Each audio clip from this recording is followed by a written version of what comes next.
Hi, welcome to Classroom Management Solutions live training. If you can hear me right now, go ahead and put in the chat box, yes, I can hear you. We're going to get started here in just a couple minutes. Want to make sure the sound's working okay.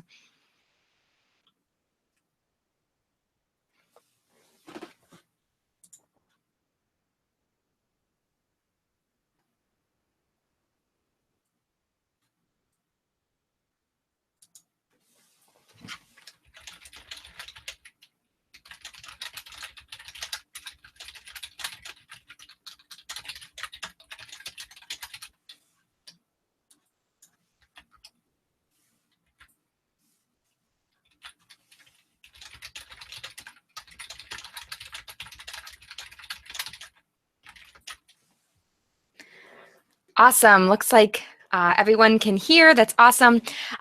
If you guys could help me out, I can only do so much because I will sometimes stop and try to jump into the chat box, but I'm going to be speaking most of the time. So if you see fellow teachers having trouble, if you could go ahead and help them out. If they're saying they cannot hear, since it looks like the sound is indeed working, it's probably an issue with their own settings. So if you can kind of ask them, check your computer sound settings. Sometimes people forget to check their sound.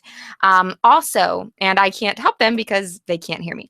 Another thing, there was an issue with iPhone and Android, but it should be fixed now. So if anyone's having a problem with that, you can just tell them that they need to refresh their page.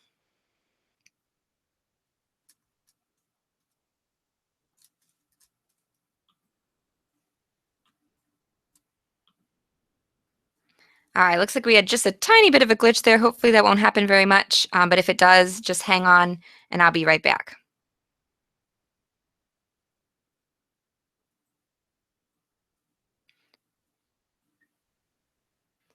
While we're getting started here, let's go ahead and introduce ourselves. I'd love to hear what age and subject you teach and how long you've been teaching.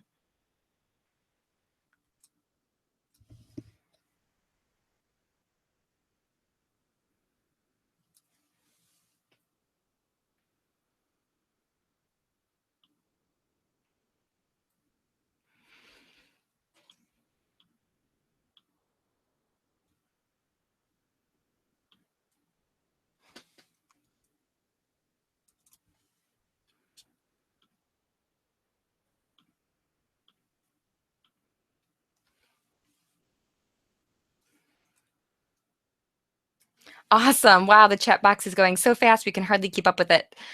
That's awesome. All right, thank you guys for putting up with me as I got everything set up. I think we're about ready to go here.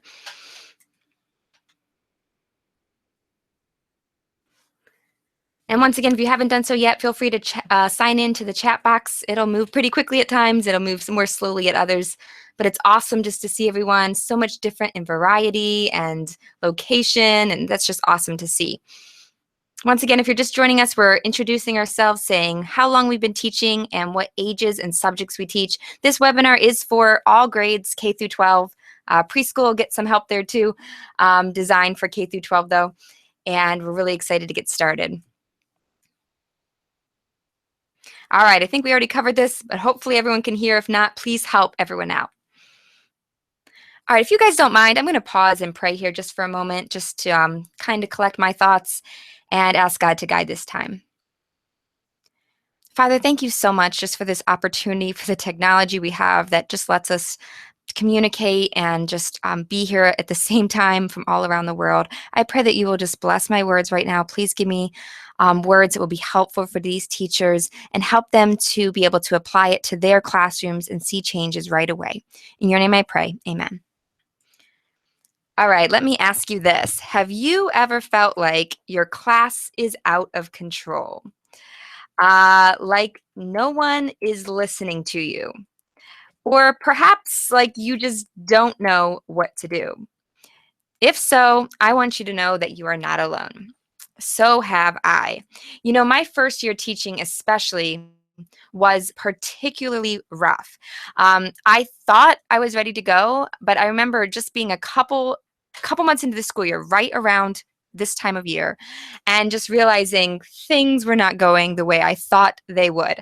I remember standing out in front of the classroom and trying to start class, and half the class was ignoring me. Most of them didn't have their homework. I couldn't get their attention. It was just not good.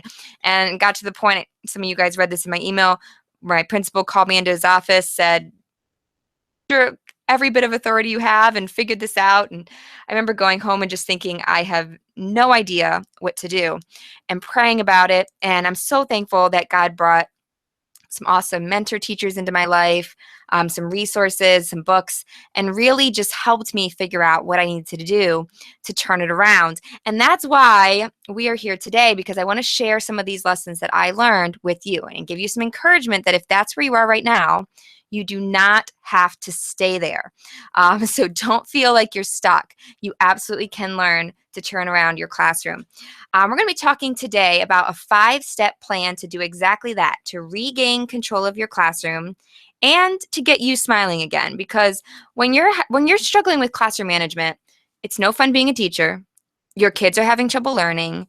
Everything's a struggle. It's just not good. Very little learning can take place when you're struggling with classroom management. But when you regain control, then you can really enjoy teaching.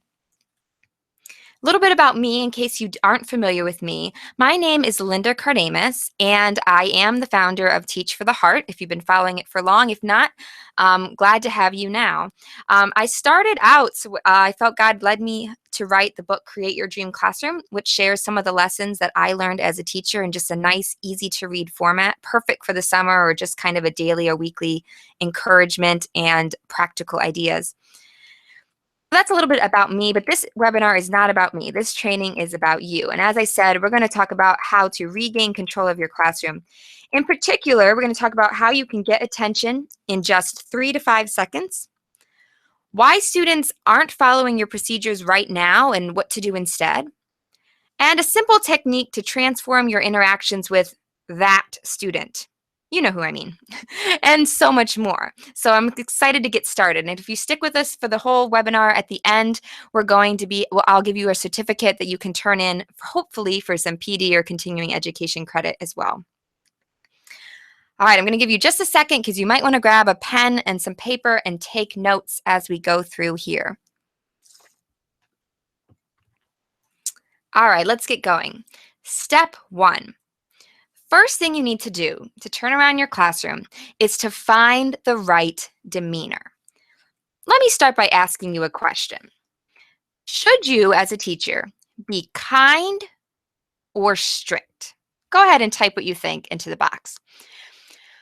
It's unfortunate. You see people on both sides of this, okay? You see those teachers that are super, super strict to the point of being mean.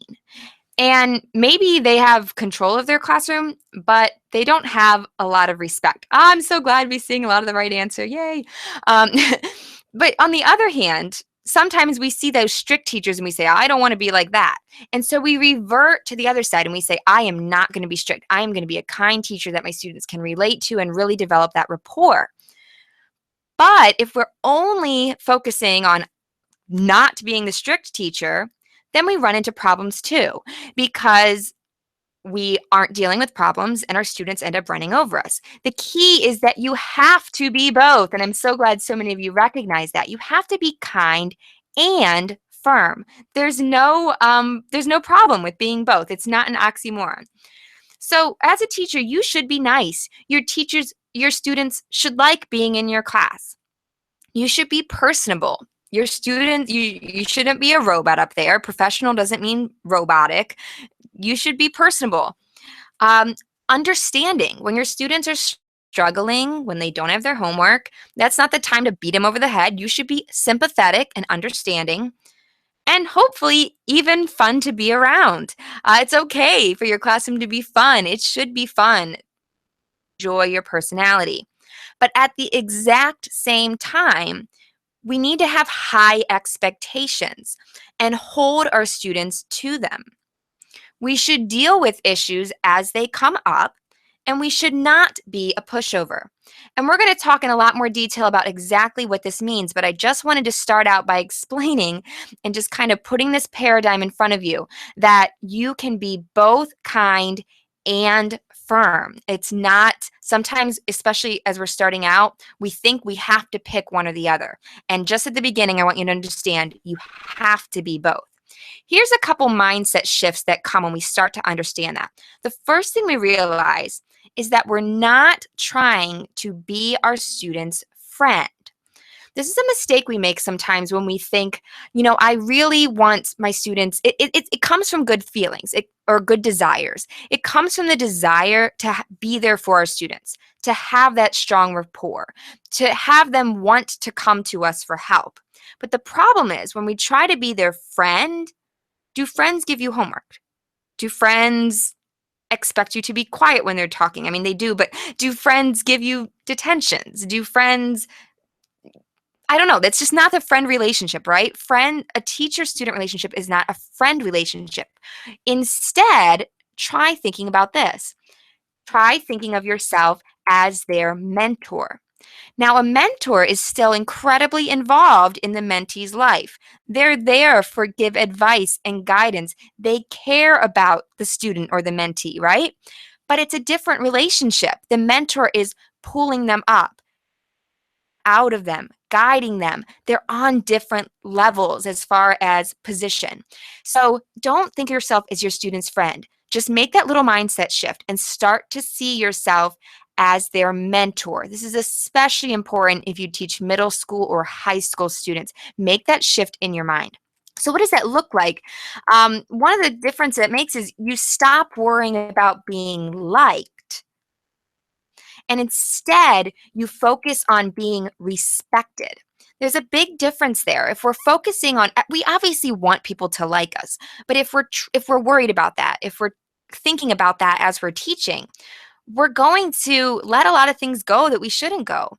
We're going to fail to deal with stuff that we should deal with, and it's not going to go well. If instead we say, I want to earn my students' respect, chances are they might even end up liking us, and they probably will end up liking us. But if we try to focus on being liked, it's not going to go well.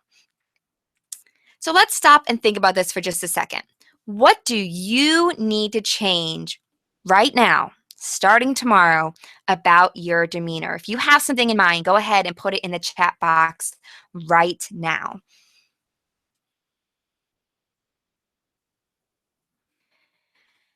And let's take it even a little bit more specific. What's one specific way you can change your demeanor starting tomorrow? Oops, it says this tomorrow. Sorry, it said this Monday. I changed Monday to tomorrow and forgot to take out this. Sorry. What's one specific way you can change this starting tomorrow? All right, so the first step is to have the right demeanor.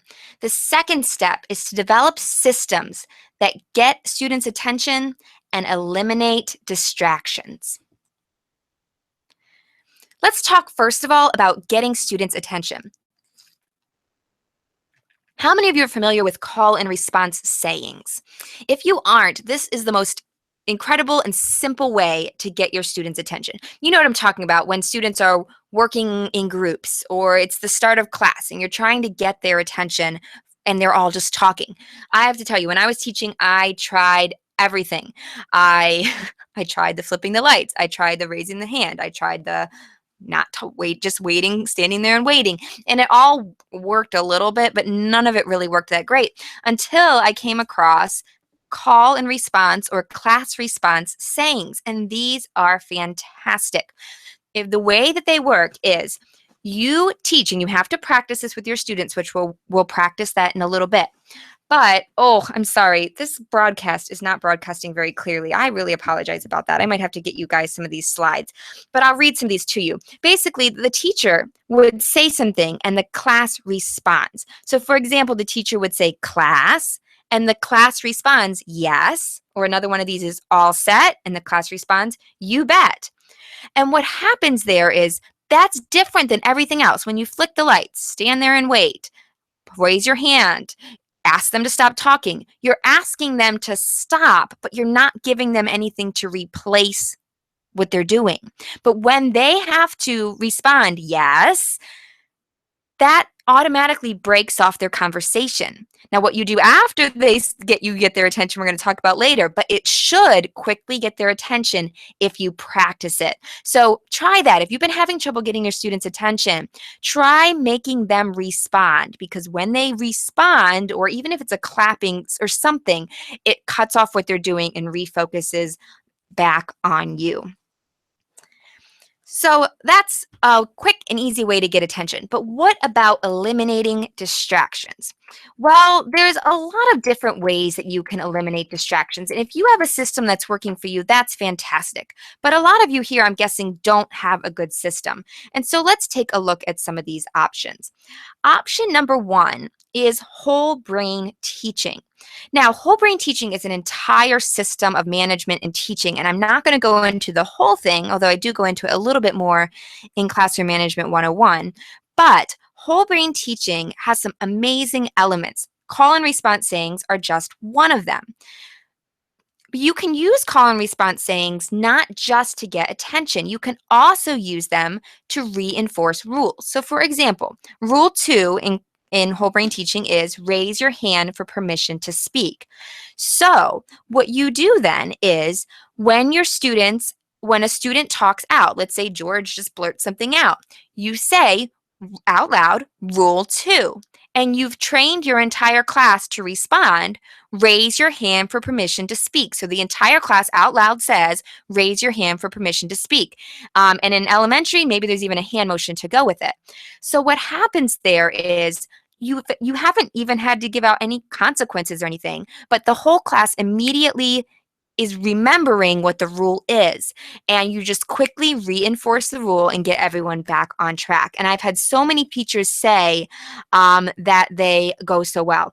Cindy asks, what if we can't have whole brain teaching rules and have to go by school's rules? No problem. This works with any rules that you want. You just teach your students. You can call your school rules 1, 2, and 3, and you can do the same exact thing. Latoya is asking, what's whole brain teaching? I would love to share more about. You ask that again when we get to the Q&A at the end, and I'd love to go into it in more detail, but I'm sharing some of the best techniques right here. So you can just take these few techniques and go from there. There's so many great ideas, though, in whole brain teaching. So if we get time, we'll talk a little bit more about them. All right, another option that you can use is a warning system. And a warning system can look very different. A warning system can consist of anything. It could be a behavior chart where you have the different colors. You could use Class Dojo and assign positive points and negative points. Or it could be as simple as writing names or initials on the board. Or honestly, anything you'd like. If you really, some people really don't like the public aspects of any of those, so you can do something as simple as taking Post-it notes and put a Post-it note on each person's desk and put a tally on it if they're getting a warning. The point of a warning system is this. If a student's talking or blurting or being disruptive in any way, you simply give them a warning. Now, you don't stop teaching. Now, I know a lot of teachers do this, okay? They'll say, Sally, please come up and move your clip from green to red, or whatever it is. But if you're doing that, I'd encourage you to stop doing that. It's unnecessarily breaking up your teaching. You should be able to give a warning without even stopping teaching. You should just be able to go and move the clip yourself, or write initials on the board, or put a tally, or do a Class Dojo point without even interrupting your flow of teaching. Obviously, your mind's going to be a little distracted, but you shouldn't have to stop teaching. Now, what exactly is a warning? It's just a warning.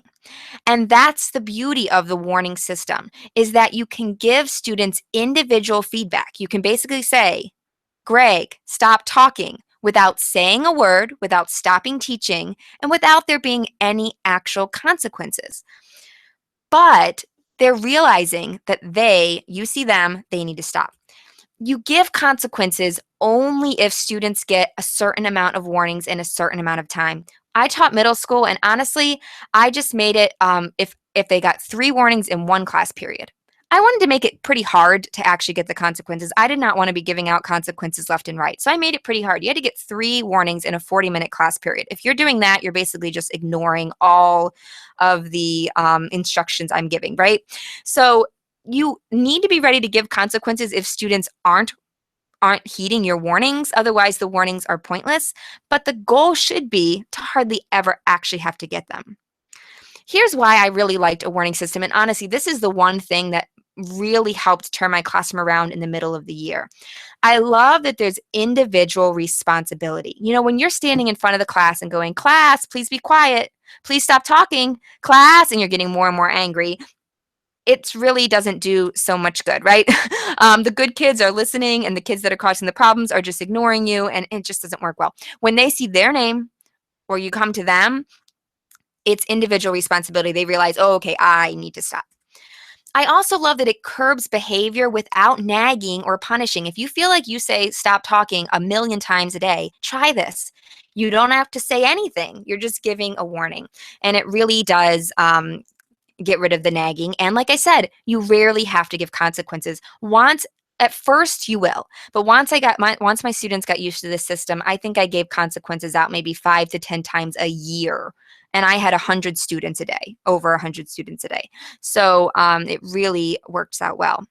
And they just work. And honestly, I love the point of a warning system is to teach students to self-correct. You're giving warnings so that they recognize what's happening and self-correct before you need to correct them. That's the goal. Now, real quick, I don't want to spend too much time on this, but some of you might be bristling right now and be thinking, but I thought behavior charts and warning systems are bad ideas. And I'm worried there might be some of you out there that are thinking right now, I would like to use a system like this, but I feel guilty about it. I've read that this is a bad idea. Now, here's the thing I really want you to understand. Teaching is a journey, and you are not the teacher now that you will be in 5 years or 10 years. At least I certainly hope not. Ditching a warning system is actually a great eventual goal. There are better ways to keep order in a class. And you might be saying, well, why aren't you telling them to us right now, Linda? Here's why. Other methods require more skill and expertise. They're not beginner methods, all right? And most key to these other methods where people are saying, I'm ditching my warning system, is confidence and just a knowledge that you can handle your classroom. When you get to that point, when you get to the point where you step in your classroom and you're like, you know what, whatever happens today, I know I can deal with it, you can probably ditch your warning system. And you can read all those wonderful articles that talk about ditching a warning system. And I've even written one about them. All right. But until you're there, do not feel guilty for having a warning system. It will not damage their psyche. They will be just fine. You have to have order. And if right now your class is chaotic and your students aren't learning, you are not doing them a favor at all by ditching the warning system. Okay. So once again, think 5 years ahead. Maybe write yourself a note. In 3 years, I'm going to see if I still need this. And I found that it happened for me. After year 4 of teaching, I started the year with a warning system. And in about 4 of 6 of my classes, I didn't really need it. I needed it in a few, but I didn't hardly need it in a lot of my classes. So just keep that in mind for the future. All right, let's make this personal. What system will you use to get attention? And I'm recommending call and response sayings. And what system will you use to eliminate distractions in your classroom? All right, I want to keep moving, but I'm going to pause just a second to see if we have a couple questions. So if you have any questions here real quick, I can take just a few before we move on to step 3.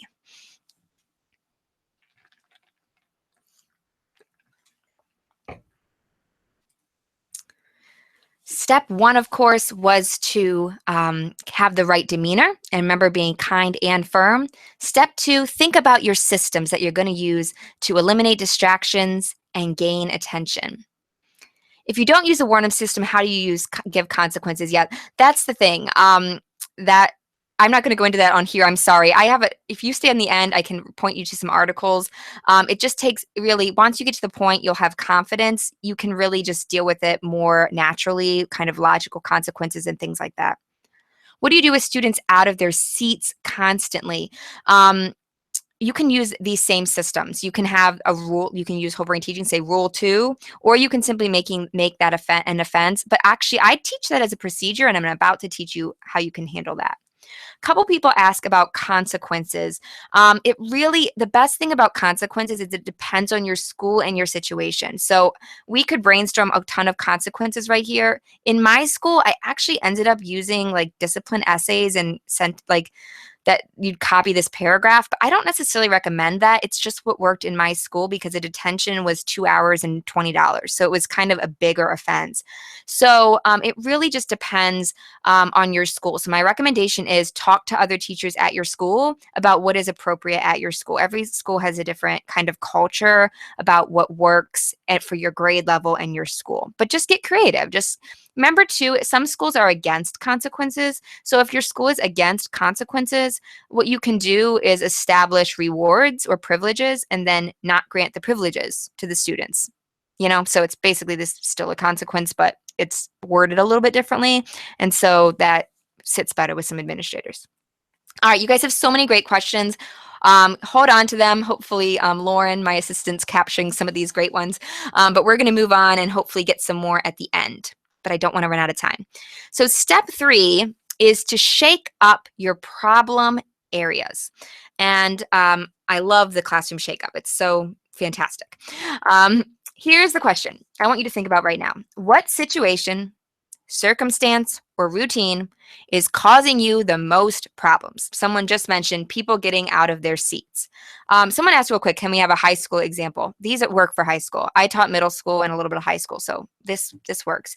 Right here, what situation, circumstance, or routine causes the most problems? Maybe it's the start of class. Students come into your class, they're so chaotic. Maybe it's bathroom breaks in elementary. Maybe it is transitions. Maybe it's whatever it is. Just think right now. What is it? A lot of people are saying talking. What is that situation? Do you have it in your mind right now? Okay. We are going to fix that problem situation. First thing you have to do is identify the problem area. Looks like most of you guys have that now. Step 2, determine a better procedure for this situation. Now, I wish I had time right now to go into detail about good procedures for every single circumstance. I don't. I do go into much more detail in Classroom Management 101. But here's the thing. You need to think of a better procedure. Let me give an example. Let's take a common problem area, which would be coming into class all crazy. This could be happening in middle school or high school or the beginning of the day in elementary, okay? So first thing you have to do, regardless of what your situation is determine a better procedure. Now, this starts by just stopping and thinking, okay, what is going wrong? All right, so in my example, okay, the kids are running into class. They're talking to their friends. It's very chaotic. I've got people coming up and talking to me. I've got people doing all this stuff. Like it's just crazy. Okay, and then you think, what do I want it to look like? In an ideal circumstance, what would this situation look like? Okay, so for the start of class, I would love for students to walk in quietly, not run in, walk into the room. I want them to go right to their desk. I don't want them to talk to their friends. They need to go right to their desk and they need to get out their work and get started on the start of class procedure. By the way, if you don't have a start of class assignment, you need to do that. Otherwise, you're asking your students to just sit there while you take attendance and do everything else. Don't ask them to sit there. Give them something to do. Okay. Anyhow, think through exactly what you want it to look like, okay? And if you don't know, you can stay on here at the end and we can talk about it. Talk to teachers at your school, hop over to our Facebook group, ask it there. Ask around, think through what would be a better procedure. What do I wish this looked like? Step 3 is where it gets fun. You're going to find a way to shake it up. Here's the thing. In the beginning of school, you can set any procedure you want because students are naturally like coming into the new school year and trying and learning all these procedures and they don't really know what to expect. But by now, students have kind of settled into your class and they think they figured you out. And so it's hard to make changes in the middle of the year, but a classroom shakeup can really help you do it. Here's the idea. You want to show them that things are going to be different. And if you just stand up and say, okay, from now on, we're going to do it this way, your students are going to be like, okay, sure. But if you get their attention, it'll be a little bit more successful. Here's some ideas of what you can do. The goal here is to get your students' attention. You could take something out of the room. I was talking to a teacher who had a problem with the students where they had a rack that they hung their coats up on. And so I said, what would happen if tomorrow you hid that coat rack and it was just out of the room? And when students came in, they didn't know where to hang up their coats and they're just all confused. That's the goal. You're purposefully creating chaos to get their attention and to get them to come to you and ask, what on earth is going on? This one works. Make sure you clear this one with your administration so they know what's going on, but don't let the students in the room. This is what I would do in my scenario. I would close the door, maybe even lock it, stand right outside, and be right there. And as the students were coming in, I would not let them in. And what would happen, once again, is you're getting your students to be like, wait, like the teacher's right here. Why can't we go in the room? What's going on? You want the students to be in a little bit confused and a little bit of a tizzy. You want them to be coming to you saying, what's going on? Do you see the difference between you standing up there and saying, this is what we're going to do, and them coming to you and saying, what's going on? Why are things different? You can also simply skip a certain part of your routine. If someone just said, I'm removing their chairs. Awesome idea. Yes. You can also skip a part of the routine. Let's say that you're having trouble with bathroom breaks. What if you're just going down the hallway? Your elementary class always take a bathroom break after recess. What if you go to recess and you take that right back to the classroom and skip the bathroom break? What's going to happen? Well, you're going to have 20 students going, bathroom. You got their attention. So that's the goal. Get their attention. And we can maybe go through some ideas if you have some time at the end. Once again, the point is you're using actions. Oh no, this sounds not good. Okay, I'm going to wait just a second. Okay. Let me just check a second here. I'm sorry.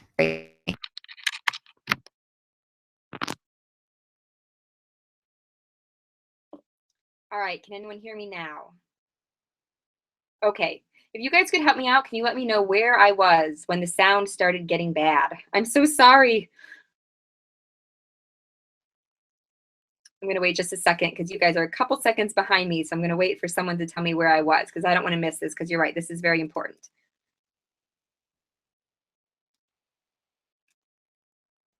All right, you were talking about the bathroom and the taking chairs away. Okay, let me back up just a second.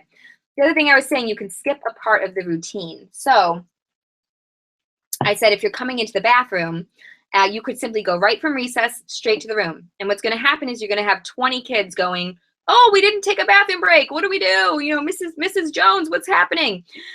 The point is that you get their attention and that you're going to use actions, not just words, to show the students that things will be different. And that is the goal.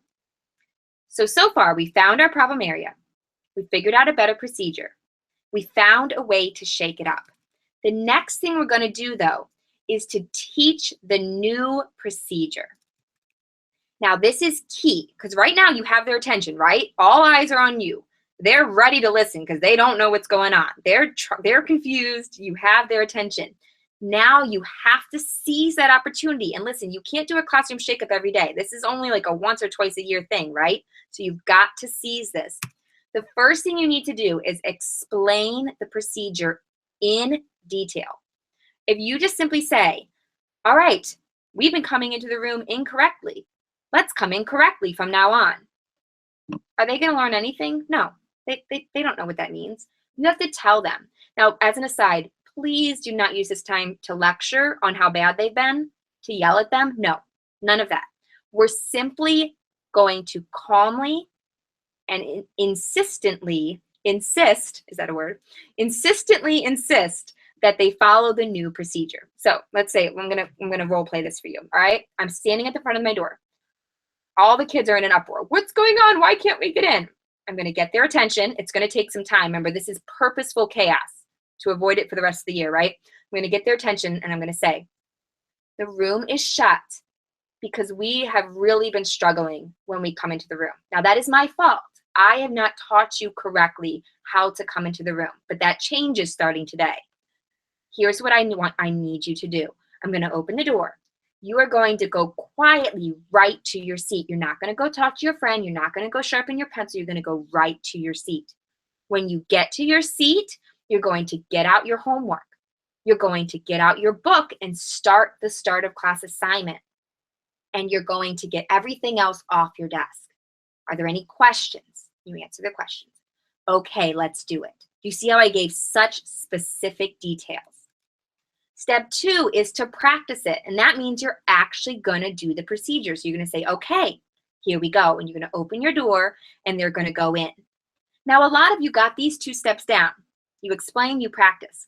But there's 2 more steps if you really want this to stick. Step 3 is to correct what went wrong, okay? So you're there, you're with your students. They did a pretty good job, but Isabella kind of ran into the room and George was talking the whole time. Then, so you stop and you say, thank you guys, that was so much better, but it still wasn't quite right. Isabella, you went running into the room. Remember, we have to walk. And George, you were talking to Isaiah. All right, we got to come in quietly. Correcting shows a couple things. 1, it shows you noticed. 2, it shows that you're going to insist they do it right. And 3, it helps them. Honestly, let's give them some credit. They're not all trying to cause trouble. They are learning a new procedure and it takes them time too. Step 4 is where the magic happens, and you're gonna feel silly doing this, but I don't care how old your kids are. I don't care if they're kindergarten. I don't care if they're seniors. If you make them redo it, that is how they learn, and that is how you show them, I'm serious about this. We're gonna do it this way from now on. So in my example, I would say, Isabella, can you please go outside and walk in quietly? And George, I want you to repeat it as well. Come in without talking. All right, if you have them repeat it, you're going to feel stupid asking them to do it, but it's gold, okay? If you just tell them, they're going to say, oh, okay, maybe they'll remember, maybe they won't. But if you have them redo the procedure, and honestly, I'd have them redo, I wouldn't be afraid to do it 2, 3, maybe even 4 times. I wouldn't go past 4, you're going to get ridiculous. But I would have them redo it a couple times until they get it. And that is going to show them that you're serious. And once again, you're not being mean. You're not upset with them one bit. You're just calmly insisting that they follow the correct procedure. How many routines, Cindy asked, should we shake up? Honestly, I would think through maybe 2 or 3. I would try to group together as many as possible, to be honest. I would try to think through, what do I really need to change? Like, what are my biggest things that need to be changed? And can I create like one shakeup that would change at least a few of them? You don't want to shake up, or I would have like a day of shakeups. In other words, you can't do shakeups constantly, or it's going to, they're going to be confused. But you could maybe do a whole bunch in the same day or in the same 2 days to basically be like, we're going to change a bunch of stuff here. But shakeups will lose their effectiveness if you keep doing them. You know what I mean? So you could have a day of shakeups and like the whole day is chaos to really show, like really try to reset the year if you're like everything's a disaster. But other than that, I'd try to just shake up 1 or 2 things if you just needed to fine tune. I hope that makes sense.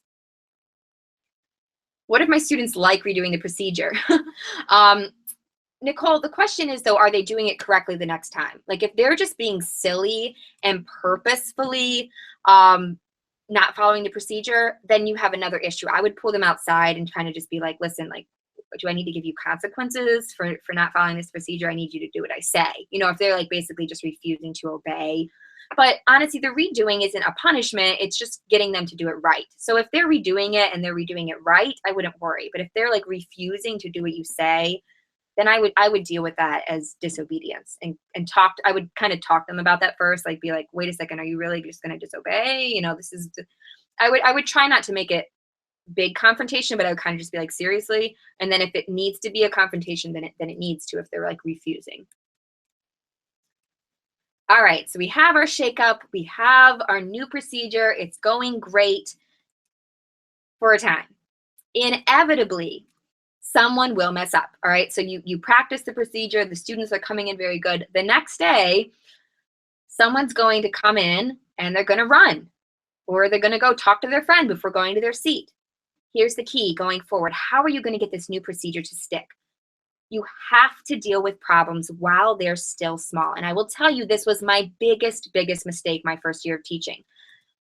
But I remember seeing students, I'm sorry, I had something in my throat. I remember seeing students just kind of whispering, putting their head down. I just remember thinking, it's not a big deal. Like, I don't really want to, I don't want to give them attention. Like, that's crazy. Like, I don't know what to say. I'll just let it go. They're little problems. It's no big deal. But unfortunately, little problems don't stay little. I wish they did. I mean, don't you wish they did? Don't you wish we could just let our students like whisper a little, and just talk some and it would be fine? And maybe you have a class where it is. Okay, there's some groups that have that self-control. But in a lot of cases, and if you're here on this webinar, chances are your little problems aren't staying little either. And a little bit of talking has turned into a lot of talking, and has turned into everyone talking. And because you didn't deal with it in the beginning, now it's a big mess. And I don't want that to happen to you. So once you do your shakeup and reset everything, you have to deal with the little problems. And here's the key. You deal with problems while they're small. And what does deal with mean? I remember thinking my first year that deal with had to mean give it attention, but we've already established that's not the case. Deal with simply means correct, okay? So deal with, sometimes it does mean consequences. If a student's being defiant, if a student's not listening to your correction, then there might be consequences. But normally, all you should need to do is simply acknowledge it and have them redo it if applicable. So if a student's talking, you simply say, whatever you give a warning. You use the whole brain teaching. You use the system that you've come up with. Or if it's something with a shakeup, let's say, guys, like my example I just did, the next day, Gregory comes in and he goes and talks to a friend before going to his seat. You say, Gregory, remember, we have a new procedure now. You go straight to your seat. Can you please go outside and try it again? And you just deal with it. You just insist on it.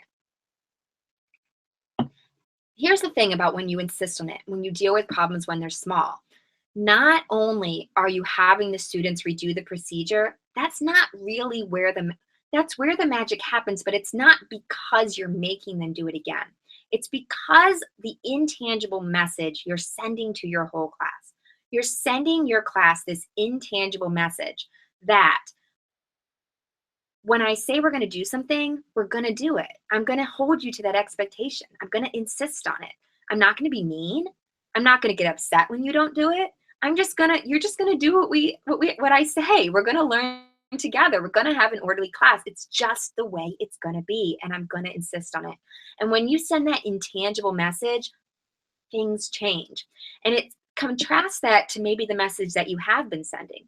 When you let things go, when things are disruptive, you're basically saying, I'm going to say one thing, but I'm not going to follow through. Things are just kind of going to be chaotic. And so that's where those intangible things really add up. So let me ask you, and you might not know the answer right now. So if you don't know it, write down this question. How will you deal with that first problem that arises? And if you're nervous about that, build your confidence by practicing in front of a mirror, practicing to a friend. I'm serious, okay? Stand there and pretend what you're gonna say, all right? If you're nervous, be ready, and that will build your confidence so that when it happens, you will know what to do and you will actually do it. And that brings us to step 5. Now that you've got a little bit of order, focus on developing relationships with your students. And I've got a few things in particular to keep in mind. The first is the concept from Stephen Covey about an emotional bank account. All right, imagine that you have, each student has this emotional bank account, all right? And into it, you can make deposits or withdrawals. So we can make deposits and fill up the bank account by showing students we care, by empathizing with them, by showing interest in the things that they're interested in, right? You guys know this is simple. But here's the thing. Sometimes we have to make withdrawals from the bank account when we ask them to redo a procedure, when we have to give discipline or consequences. We're making a withdrawal from the bank account. Here's what happens. If there is nothing in that bank account, if those students don't know that we care, maybe we do, but we just haven't shown them. If they don't know we're interested in them, those checks are going to bounce every single time, and we're going to have a disaster on our hands. But if we poured into them and there's something there in that emotional bank account, then when we ask them to redo it, hopefully it won't blow up in our face, okay? Hopefully there's something there and that's going to help those conversations in time to go so much better. It just works so much better. So invest time in them. And in particular, invest more time in those students who are most challenging. Angela Watson talks about the 2 by 10 strategy, and it's so simple. It says 2 minutes for 10 days. You simply talk to your most challenging student about anything, all right? Not about what they did wrong in your class, about anything that they like, about anything that you like. You just talk to them for 2 minutes a day for 10 days. And the reports back on this have been incredible. Just the leaps and bounds in rapport and the changes in students when you just try that, investing more in the challenging students. And can I just encourage you, those of you that have that challenging student, and we all do, you never know what's going to happen. I don't have time to tell the whole story here, but I had a student, a 6th grader, that was a doozy. Okay, she did not like me. We did not get along. Honestly, I didn't have nothing against her. She just did not like me. I mean, she would just run away from me. It was just bad. You can imagine. But over time, I had her in 6th grade. So I had her in 6th grade. So the first day of 7th grade, I go, "Hi, how are you? Did you have a good summer?" She just turns around and walks away from me, completely ignores me. And I said, "This is gonna be a long year." And something happened though over the course of that year. I just stayed consistent with her, tried to talk to her, as difficult and as awkward and not really working as that was, and God did a work in her life. And by the end of the year, she was actually a pleasure to have in class. And by 8th grade, she came into my she loved my classes. She came into my room every day to talk to me on her free time. And I even got to the point where I remember her saying, "I can't believe I was such an idiot in 6th grade. Can you believe all that stupid stuff I did?" And I was just remember thinking, like, I cannot believe how far this student has come. And to this day, when I think about students, I think of her as my biggest blessing. I get Christmas cards in the mail from her the last few years. I haven't even been her teacher for over 4 years now. And I get Christmas cards in the mail. And when she graduated from honors with high school, and I got she sent me an invitation or an announcement in the mail, and it was on my fridge for like a month. I was just so, I don't know, it was just, she was the biggest blessing, one of the biggest blessings when I was teaching. And so I just want to encourage you, you never know. Those students can turn into your biggest blessing, so don't give up on them. One other thing to keep in mind when building relationships is to seek first to understand, then to be understood. All right, here's what this means. So often when it's time to deal with a student discipline issue, we just have our little lecture ready, right? And we just give our lecture and we're done. But sometimes that's all we have time for. But have we ever tried seeking first to understand where the student's coming from, then to tell them, then have them understand where we're coming from? Here's an example. All right, let's say you have a student that's just really checked out of class. They're just really not with it today. You could, of course, just give them a lecture. What's wrong? Come on, let's get going here. But if you stop and ask why, you might be surprised at the answer. Now, sometimes they'll volunteer the why right away. Sometimes you really have to be patient. Sometimes you have to ask the right questions. Sometimes you have to be quiet for 10, 20, 30 seconds of silence before they're going to say something. But if you can try to figure out what they're thinking, then you can respond. And listen, I'm not even saying it's going to excuse their behavior, all right? Sometimes it is a very serious thing at home.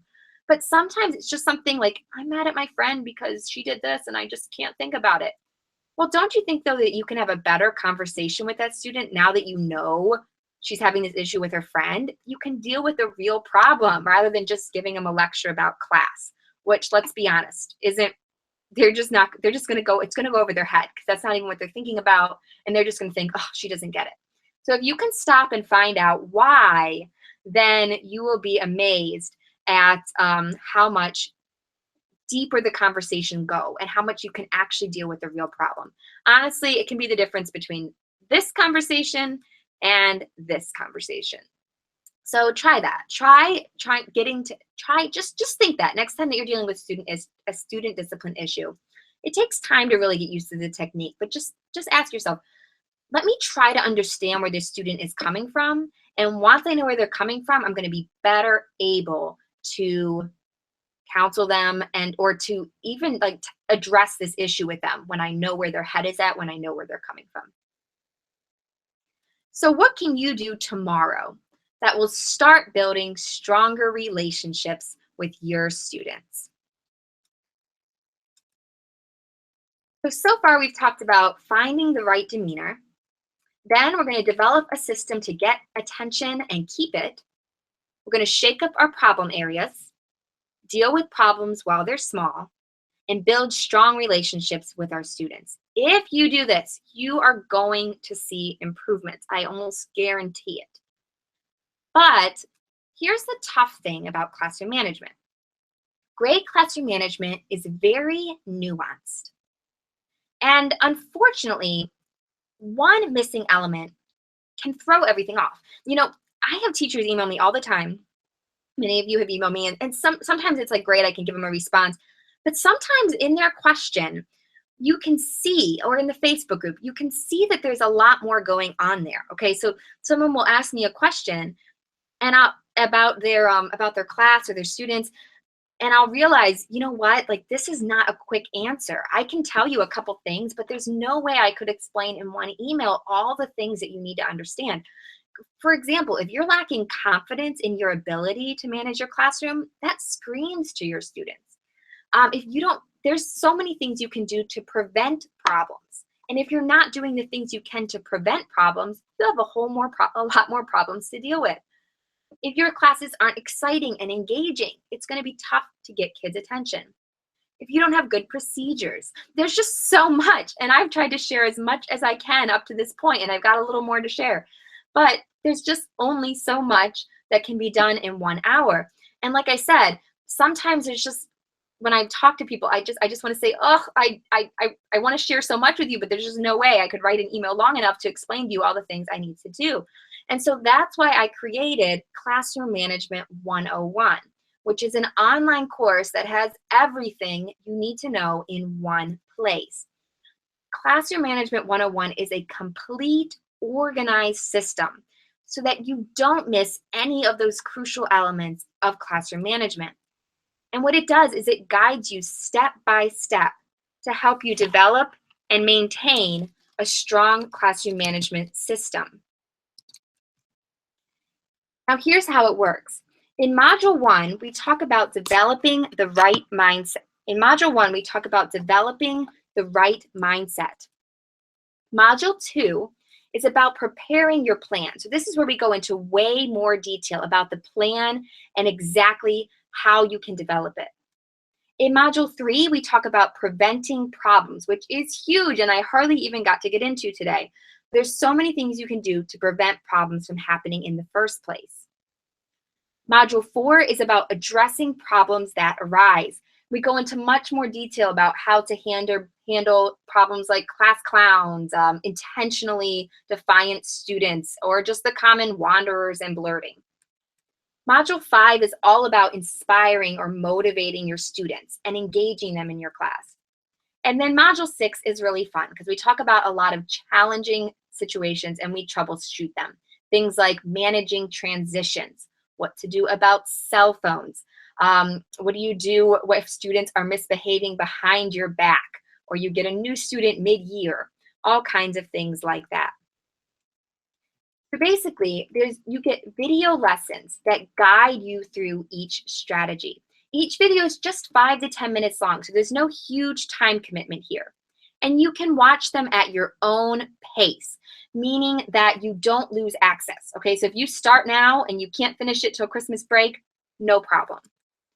You also, listen, I did not want this to be any extra work for you. So you get a printable manual with the notes already taken for you. So you can feel free to listen while you're cleaning your classroom or cooking or washing the dishes. And depending on your school and district, you can submit it for continuing education credits or PD credit as well. This is designed for all teachers in grades K through 12. It can be helpful for preschool, but it wasn't designed for preschool. If you're a new teacher, this is perfect for you. I designed it with you in mind. It's also great for those who are struggling to control their class, or for those who feel like they just might be missing something. You know, maybe you're not doing horribly, but you just feel like something's off. Let me talk real quick about a couple bonuses, and then I'm going to tell you about the great deal we have during this training. There's a beginning, we have a self-evaluation activity that will help you identify your problem areas. At the end, we have an easy reminder system that will help you actually remember and implement the things you've learned. And I love the bonus back to school module, which is fantastic. It helps you take advantage of that magic first week of school where you can change so many of the problems. If you sign up during this live training, you'll also get a free copy of my Create Your Dream Classroom ebook. Now there's two versions, individual and VIP access. Normally the price is $147. However, I am offering a special promotion during this webinar and also for the following week, because I know some of you are getting paid at the beginning of the month. So this offer is simply to pay what you can afford, $35 minimum, but you can simply choose the amount that you can afford. Here's how it works. You simply use one of these coupon codes to choose the amount you can afford. And depending on how clearly these come through, I'll just kind of describe them. So for example, if you want to pay $100, you would use the code AFFORD100. If you can afford $50, you would use the code AFFORD50, all the way down to $35. So if you're ready to enroll, click those green buttons above and below the video that say, find out more about Classroom Management 101, or I want to enroll in Classroom Management 101. If you sign up right now during this free live training, you'll also get entered into a drawing, and I will pick one of the Classroom Management 101 students to get a free half-hour coaching session with me. So this giveaway is only for those who sign up right now on the training, on the live training right now. Just, too, there is a 30-day money-back guarantee. I don't want you to worry about this, okay? If you sign up and for some reason it's not what you expected, or it's not as applicable, or you, realize you already knew all this stuff, you can ask for your money back. As long as you ask me within 30 days, no problem, 100% give it back. So you don't have to worry at all. So if you're ready to order, you need to click that green button above or below the training. And then you need to, one thing I have to tell you here, you have to type in the code and you have to hit this redeem coupon button. If you don't hit the button, it won't apply. So make sure you hit the button. And it will go ahead and discount it, and make sure you actually see the new amount. Otherwise, it will charge you the full amount. If it charges you the full amount, it's okay. But you can send me an email and I'll refund it, but it's just a pain. So make sure you hit redeem coupon.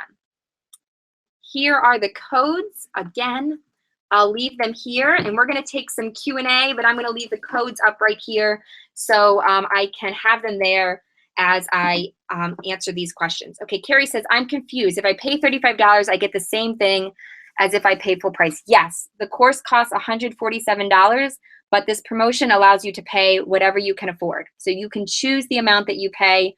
And yes, you get access to the full course. I want to make this course affordable for those of you that need it. And so that's the deal.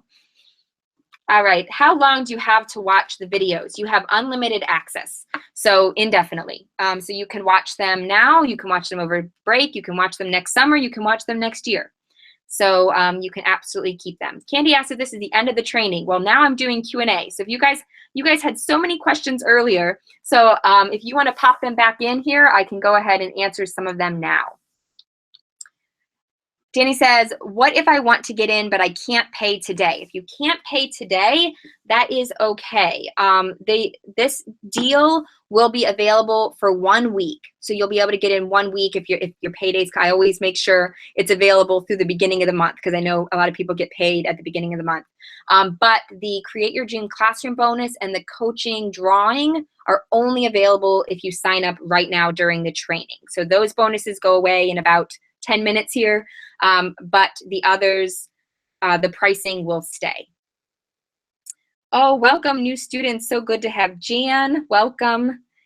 And welcome. Oh, a lot of you guys are in the process. Welcome to Kaylin. Welcome to Sharon. So glad to have you here. All right, Elizabeth asks, what kind of shakeup would you recommend if you need to work on attention during direct instruction? All right, this is a good question. Let me think about that for a second. All right, so if you're dealing with attention and instruction in, I don't know if I have an idea off the top of my head about how you could shake that up. You know, you could simply do the thing where you lock the door and just say this is going to be different from now on. The locking the door works for pretty much anything. You also could just start your lecture and kind of just stand there and stare at them for like a minute or two until they start asking you, and just be like, well, I'm not talking because you guys haven't been listening in the past. And just get creative. Think of something like that. All right, I'm sorry. If you have a question that I haven't answered yet, feel free to ask it again. I'm trying to keep up with them, but they're going very quickly. What are the consequences that I can use with sixth graders? ASCIIs don't work because they just sit there doing something or don't return them. My school had detentions that I could give, so I don't know if you have something like that. Find something that they don't like, to be honest. With sentences, I always had an escalating thing. So if I gave sentences and they didn't do them, they would get a detention. But ask around the teachers in your school. You can also, it just really depends on your school. I wish I could be more specific. I don't know if anyone else has a suggestion for sixth grade in particular. Sharon, welcome to Classroom Management 101, and Mackenzie and Jackie. So glad to have you. Welcome to Kaylin. That's awesome. Once again, if you want to join, you have to click the green button. Make sure you put in the coupon code. Melissa says, that was so great. I wish I could have had this in August. Oh, wish you could have been here too. We did a great training. You'll have to catch our next one in August. So glad you found it helpful. All right, let's see what else. Other questions.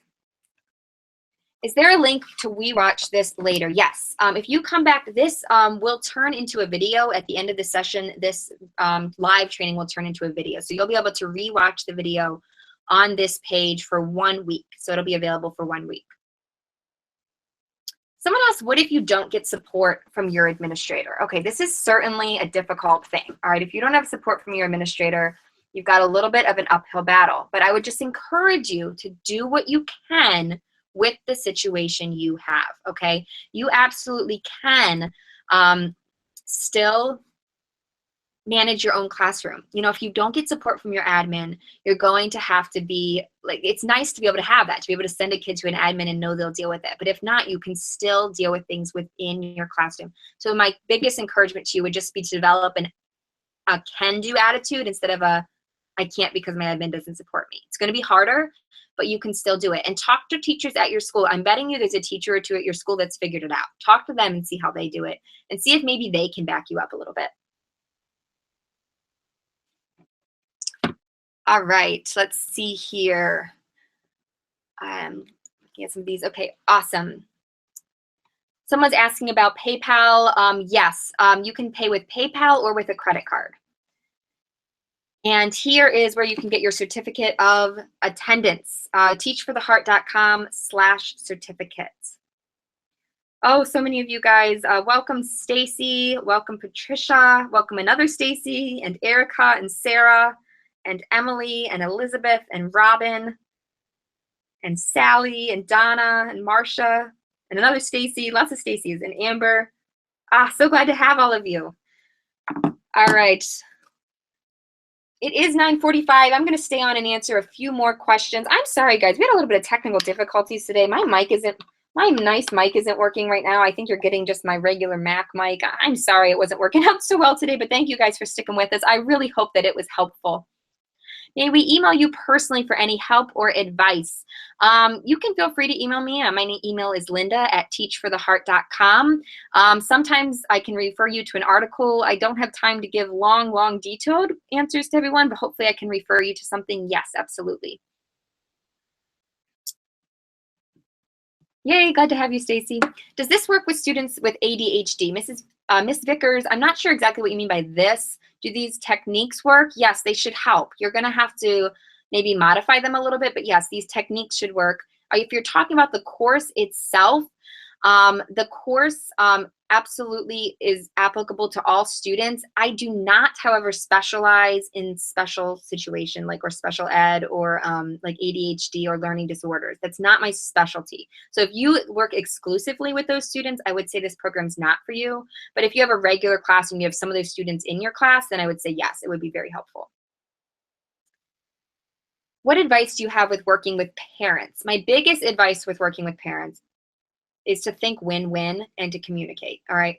So thinking win-win basically just means that remember you are on the same page. Okay. You are on the same page. Not, I'm sorry, not the same page. You are on the same team. All right. Sometimes we feel like we're at odds with parents, but honestly, they want the same thing you do. They want their kid to do well. They may be more engaged than you want. They may be less engaged than you want, but they want the same thing. So if you always start there, it helps the conversation and it helps you not to get as defensive. It helps them not to get as defensive. So I always like to start there with parents. Sydney asks, do you stop the whole class to correct issues over and over again with several students, even if it prevents the class from learning anything for up to 25 minutes or more? Okay, this is a great question, Sydney. In the beginning, yes. In the beginning, it's worth investing time in teaching your procedure, okay? So the first time you do your classroom shakeup, just plan, I'm not teaching very much today. I'm investing this time so that I can teach way more the rest of the year. But if this is happening every day, something else is not right. It shouldn't be happening all the time. Does that make sense? So definitely invest that time into teaching your procedure. You know, typically at the start of school, I say it's like even you might even spend a week and hardly get to any teaching because you're focusing so much on procedures, especially if your students are young. So it's worth investing the time if you're doing it intentionally. Does that make sense? Because it'll pay off the rest of the year. But if it's happening, like I said, if it's happening consistently, like the students aren't listening to you, then you need to deal with those students individually and maybe talk with your administrator. Maybe there's some consequences.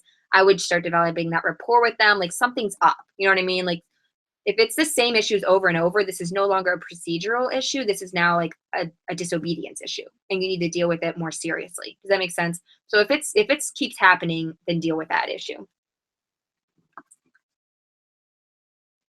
Oh, welcome all of you that just came in. Lori, welcome to Classroom Management 101, and April and Nicolette, Stephanie, Carol, Jordan, Elizabeth, Connie, Annette, and whoever else I missed, Vicky, welcome. So glad to have all of you. Jessica says, do you have any advice for first-year teachers? I just gave you a lot of my best advice for first-year teachers. But yeah, my biggest advice for first-year teachers is just recognize it will get better. It will get easier. I remember thinking my first year that this is just how it was. And like, I guess it's just crazy, you know? And I didn't even want to admit to myself how hard it was. But looking back, I just think, wow, it got so much better. Like I don't know, I just want to encourage you. Keep learning, keep working. It will get a lot easier, a lot more fun if you learn your lessons. Carolyn says, how do you correct and redo behaviors that disrupt teaching without stopping teaching? Okay, sometimes you have to stop teaching, especially when you're teaching the procedures in the beginning. What I was talking about there was with just simply blurting or like talking. You don't want to stop teaching every time you have to correct someone for talking. That's where if you have a behavior system, like a warning system, you can give the warning while you're still teaching. So sometimes you have to stop, but that was kind of specifically for your warning system allows you not to stop teaching. Jordan says, if we enroll in Classroom Management 101, where can we view and print our printable manual? As soon as you enroll in Classroom Management 101, you will have access to the entire course. And right in the introduction, you're able to download the manual and you can keep it on your computer or print it out. Should a teacher give in for a student that wants to only get his way? Terry, that's a tough situation. I was guessing you're talking about a younger student. I'm not sure. But no, I mean, the short answer is no, you can't. You might need to remove that student from the situation, though. Sometimes if a student is really being just kind of wanting an audience, you need to get them I put them in the back of the room, put them out of the classroom if possible, remove the audience from them, and deal with that one-on-one outside of class. You can't take your whole class period to deal with that one student. So kind of I would remove them as far away from the rest of the class as you can, and deal with that separately. That's one of those things that I said, it's classroom management is very nuanced, and I don't really have time to go into here a lot of the strategies. We do talk about that more in Classroom Management 101. Lori asks, what is different in the VIP access? The VIP access gives additional bonuses. You get a free coaching session with me. You get to have a friend enroll with you for free, and you also get an autographed copy of my book. That one does not use the coupon codes, though. That one is full price. I was registered for the class and missed the info about getting a certificate. The certificate is right on the screen. Go to teachfortheheart.com/certificate, and you'll have the certificate. Let me put those coupon codes back up if you guys need those.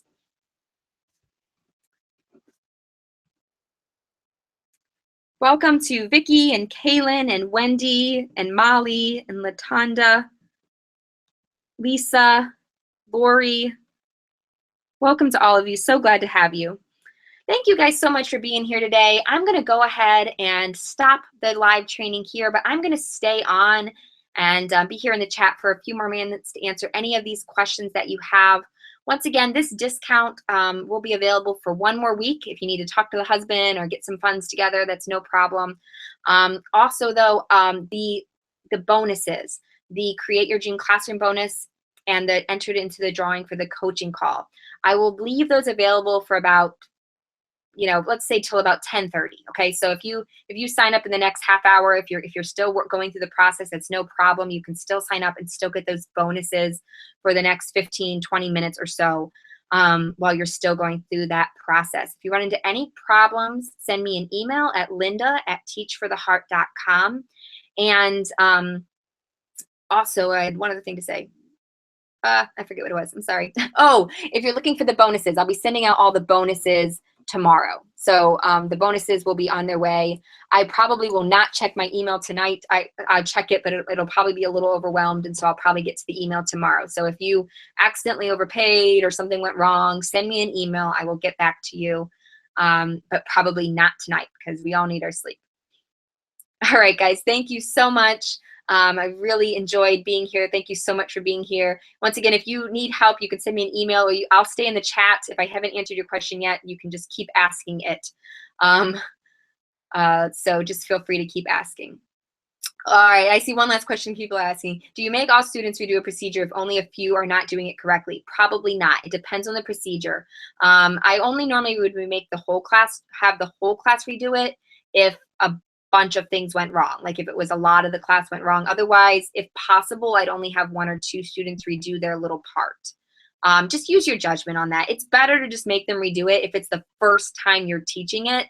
After that, then maybe just correct or have students redo. Just use your judgment. All right, guys, thank you so much. Hope you have a wonderful day tomorrow and a great weekend.